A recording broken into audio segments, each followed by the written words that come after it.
Making of the constitution, Bharat के संविधान की निर्माण प्रक्रिया। लंबे समय तक भारतीय राष्ट्रीय कांग्रेस ने देश की आज़ादी की लड़ाई लड़ी और स्वतंत्रता आंदोलन के दौरान समय समय पर कांग्रेस पार्टी के नेताओं ने, भारतीय राष्ट्रीय कांग्रेस ने ये मांग की कि भारत का अपना एक संविधान होना चाहिए।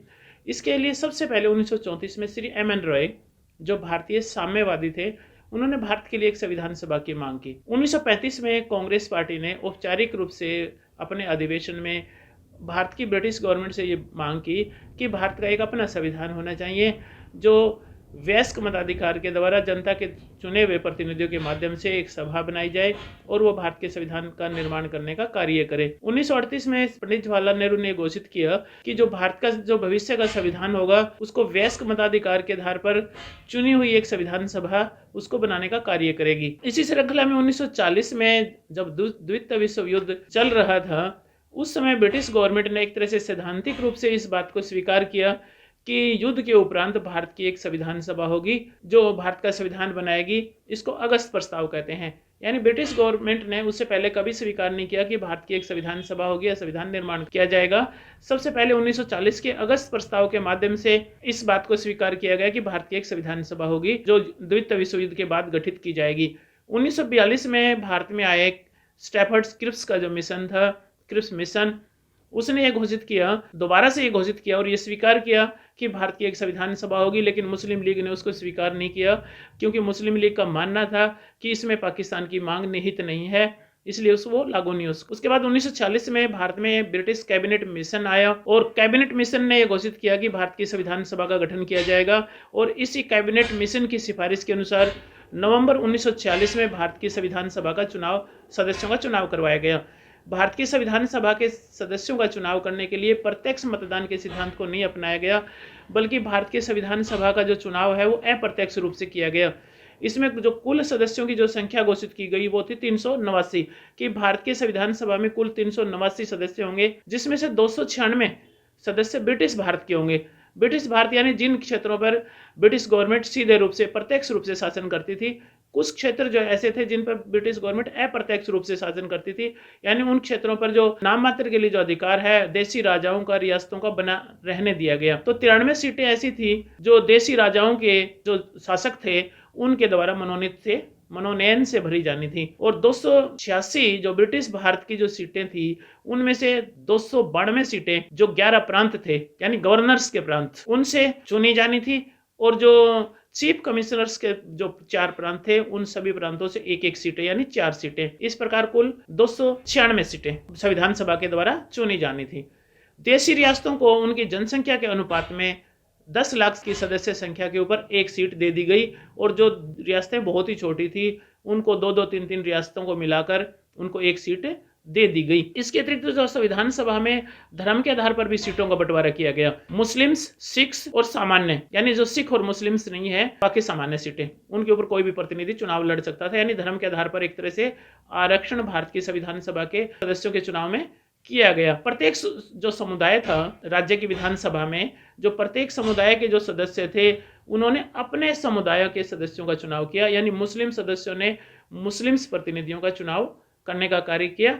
सिख जो सीटें आरक्षित थी वो सिख प्रतिनिधियों के द्वारा चुनी गई, और जो बाकी अन्य सीटें थी जो अन्य सदस्य थे उनके द्वारा सामान्य सीटों का चुनाव किया गया। यानी प्रांतीय असेंबली के सदस्यों के द्वारा भारत की संविधान सभा के सदस्यों का चुनाव किया गया, और देशी रियासतों के जो चुनाव का ढंग था वो देशी शासकों के द्वारा मनोनयन की विधि से किया गया।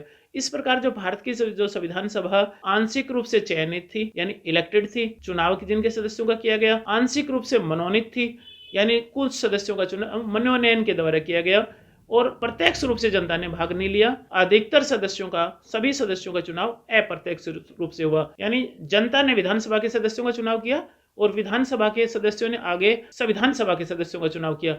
इसके अतिरिक्त उस समय की जो विधानसभा के जो सदस्यों का जो चुनाव में मतदान का जो तरीका था वो भी लिमिटेड था, सीमित था, यानी भारत की संपूर्ण जनसंख्या को मतदान का अधिकार प्राप्त नहीं था। जो विधानसभा के सदस्यों का चुनाव वयस्क मताधिकार के आधार पर नहीं होता था, यानी लिमिटेड मतदान का अधिकार प्राप्त होता था, सभी सदस्यों को नहीं था।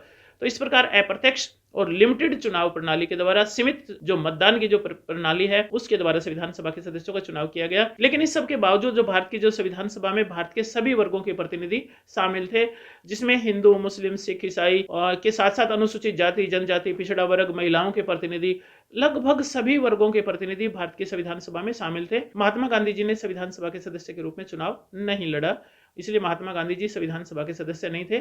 इसके अतिरिक्त जो भारत के उस समय के सभी प्रमुख बड़े नेता संविधान सभा के सदस्य थे। संविधान सभा के जो चुनाव है अगस्त 1946 में किया गया, जुलाई अगस्त 1946 में 296 सीटों पर चुनाव हुआ। जो ब्रिटिश भारत की जो सीटें थी उन्हीं पर चुनाव हुआ। उनमें से 208 सीटें भारतीय राष्ट्रीय कांग्रेस ने जीती। अधिकतर जो सीटें हैं भारतीय राष्ट्रीय कांग्रेस के पास आई। मुस्लिम लीग ने 73 सीटें 73 सीट्स पर विजय प्राप्त की और स्वतंत्र सदस्य 15 सदस्य चुनकर आए। इस प्रकार कांग्रेस पार्टी के पास एक तरह से भारत की संविधान सभा में 2/3 बहुमत का समर्थन प्राप्त था। इसी के चलते जब भारत की संविधान सभा की जो पहली बैठक हुई 9 दिसंबर 1940, उसका मुस्लिम लीग ने बहिष्कार कर दिया। उसने ये घोषित किया, लड़कर लेंगे पाकिस्तान। मुस्लिम लीग जो संयुक्त संविधान बनाने वाली, संपूर्ण भारत के लिए, अखंड भारत के लिए जो संविधान सभा संविधान बनाने का जो कार्य कर रही है उसमें शामिल नहीं होगी, और उसके बहिष्कार के चलते मुस्लिम लीग के सदस्यों ने उसमें भाग नहीं लिया। इस सब के बावजूद 9 दिसंबर 1940 को भारत की संविधान सभा की पहली बैठक हुई और संविधान सभा के सबसे वरिष्ठ सदस्य, जैसे कि नेशनल असेंबली ऑफ फ्रांस में किया गया था, सबसे वरिष्ठ सदस्य डॉक्टर सच्चिदानंद सिन्हा को संविधान सभा का अस्थायी अध्यक्ष चुना गया। बाद में डॉक्टर राजेंद्र प्रसाद भारत की संविधान सभा के स्थायी अध्यक्ष बने सदस्यों के चुनाव के द्वारा। कार्यप्रणाली, भारत की संविधान सभा की जो कार्यप्रणाली थी उसमें प्रमुख रूप से सभी बड़े बड़े नेताओं का उसमें भाग था। भारत की संविधान सभा ने विभिन्न समितियों के माध्यम से कार्य किया। उसमें जो प्रमुख जो समिति थी भारत की संविधान सभा की, संघ शक्ति समिति, संघ संविधान समिति, संघ शक्ति समिति, उसके जो अध्यक्ष थे वो पंडित जवाहरलाल नेहरू होते थे। राज्यों के अधिकारों से संबंधित, राज्यों के संविधान के बारे में, मौलिक अधिकारों के बारे में जो समिति थी उसके अध्यक्ष सरदार वल्लभ भाई पटेल होते थे। और संविधान के नियम और संचालन संबंधी जो समिति थी उसके डॉक्टर राजेंद्र प्रसाद थे। और एक जो सबसे प्रमुख अन्य समिति थी ड्राफ्टिंग कमेटी, यानी मसौदा समिति, जिसने वास्तव में संविधान को एक लिखित रूप देने का कार्य, लिखने का कार्य किया। 60 अन्य देशों के संविधानों का अवलोकन करने के उपरांत, और उसके अध्यक्ष थे डॉक्टर भीमराव अंबेडकर। तो भारत की जो ड्राफ्टिंग करने का कार्य किया, मसौदा तैयार करने का जो जिस समिति ने कार्य किया, उस समिति के अध्यक्ष थे डॉक्टर भीमराव अंबेडकर। तो कार्यप्रणाली में सबसे पहले होता है उद्देश्य प्रस्ताव। 13 दिसंबर 1940 को पंडित जवाहरलाल नेहरू ने संविधान सभा में भारत की संविधान, भविष्य के संविधान के लिए एक उद्देश्य प्रस्ताव प्रस्तुत किया।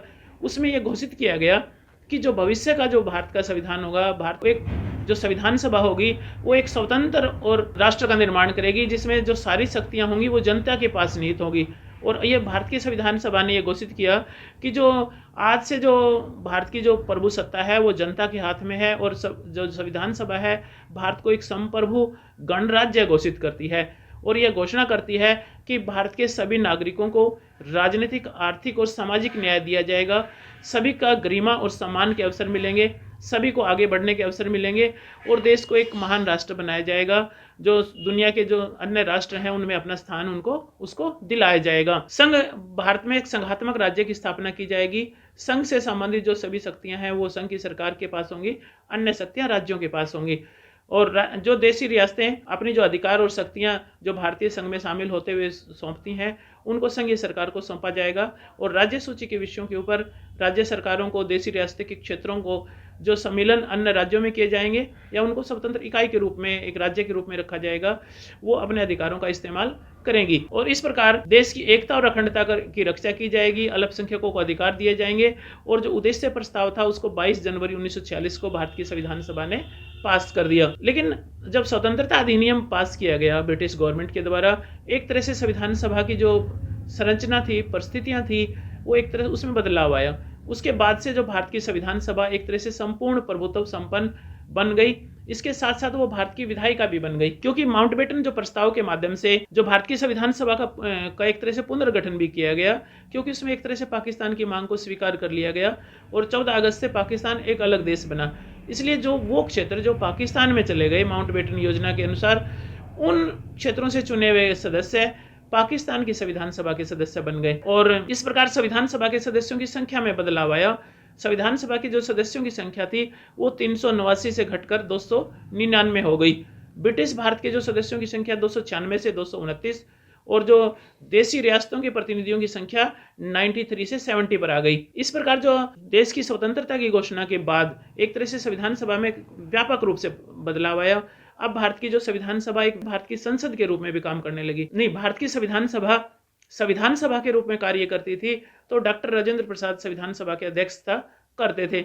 लेकिन जब संविधान सभा भारत की संसद के रूप में कार्य करती थी, उस समय संसद के अध्यक्ष के रूप में जीवी मावलंकर का चुनाव किया गया और वो संसद की अध्यक्षता करते थे। इस प्रकार जो जीवी मावलंकर हैं, उनको भारत की संसद का पहला स्पीकर माना जाता है, भारत की संसद का अध्यक्ष माना जाता है। संविधान सभा ने न केवल भारत के संविधान का निर्माण करने का कार्य किया, इसके अतिरिक्त बहुत सारे अन्य कार्य विधायिका के रूप में और अन्य कार्य जो उस समय अपेक्षित समझे गए, वो सभी संविधान सभा ने करने का कार्य किया। 1949 में जो भारत ने राष्ट्रमंडल की जो सदस्यता ग्रहण की, उसको स्वीकृति भारत की संविधान सभा ने प्रदान की। 22 जुलाई 1950 को भारत के राष्ट्रीय ध्वज को स्वीकार किया गया। 24 जनवरी 1950 को राष्ट्रीय गान को स्वीकार किया गया। उसी प्रकार 24 जनवरी 1950 को ही भारत के राष्ट्रीय गीत को भारत की संसद के द्वारा स्वीकार किया गया और 24 जनवरी 1950 को ही डॉक्टर राजेंद्र प्रसाद को भारत के पहले राष्ट्रपति के रूप में चुनने का कार्य भारत की संविधान सभा ने किया।